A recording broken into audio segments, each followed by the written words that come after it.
हम सभी जानते हैं दोस्तों, G20 इस साल इंडिया होस्ट कर रहा है। न्यू दिल्ली के भारत मंडपम में 9 से 10 सितंबर इसे ऑर्गेनाइज किया गया। क्या ऑब्जेक्टिव है G20 के पीछे और इसे क्यों बनाया गया, आज के इस वीडियो में हम जानेंगे। G20 summit, which is just getting underway now in Delhi in India. Let's go back in time for a bit to November 20. Since then, the war has kept raging on.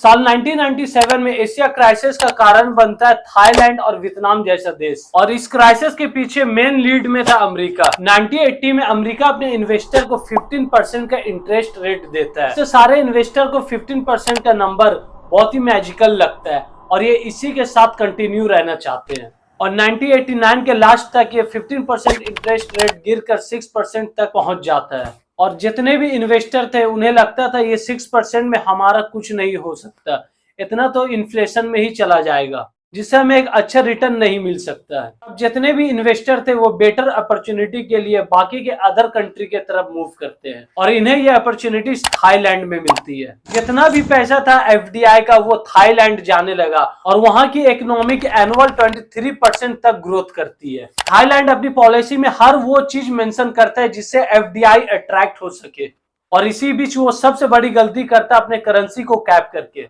Currency basically 2 types में hold होती है, एक है floating currency और दूसरा cap currency.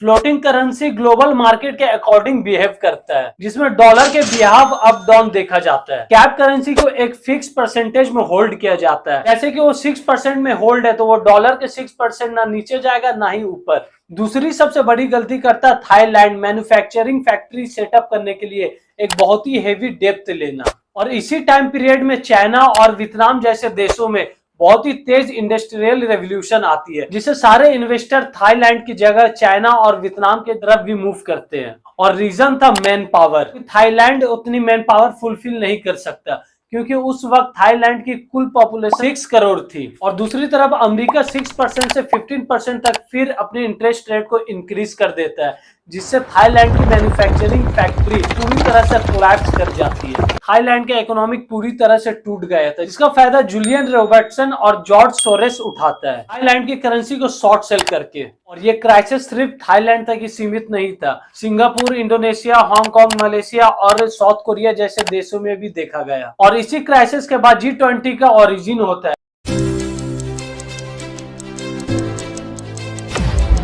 जो global south और Asia continental के इकोनॉमी को स्टेबल करने के लिए बनाया गया। America, India, China, Russia, France और टर्की जैसे 19 देश और एक यूरोपियन कॉन्टिनेंटल मिलकर बना। वर्ल्ड वाइड जीडीपी का 80% और इंटरनेशनल ट्रेड का 75% और वर्ल्ड वाइड का 60% लैंड G20 में आने वाला देश ऑक्यूपाइड करता है। इसकी प्रेसिडेंसी टोरिका सिस्टम से चुना जाता है, जैसे कि पिछले बार इंडोनेशिया G20 को होस्ट किया, और इस साल प्रेजेंट में इंडिया होस्ट कर रहा है, और आने वाले 2024 में ब्राजील इसे होस्ट करेगा। इंडोनेशिया, इंडिया और ब्राजील ये तीनों टोरिका कंट्रीज है।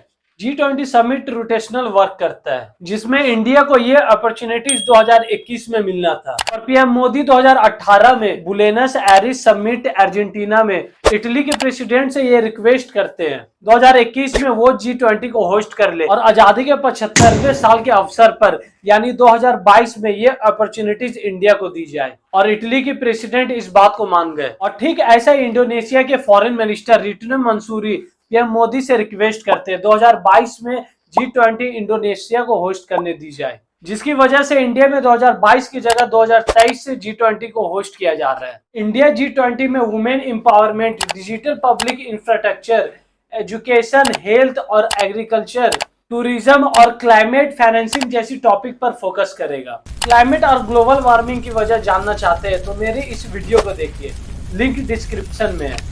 G20 मेजर 2 ट्रैक्स पे वर्क करता है, फाइनेंशियल ट्रैक और शेरपा ट्रैक्स। फाइनेंशियल ट्रैक में फाइनेंशियल मिनिस्टर और सेंट्रल बैंक के गवर्नर होते सभी देशों के। शेरपा ट्रैक को प्रधानमंत्री और प्रेसिडेंट द्वारा अपॉइंट किया जाता है। इस साल इंडिया के तरफ से अमिताभ कांत शेरपा अपॉइंट है, जो नीति आयोग के सीईओ भी रह चुके हैं।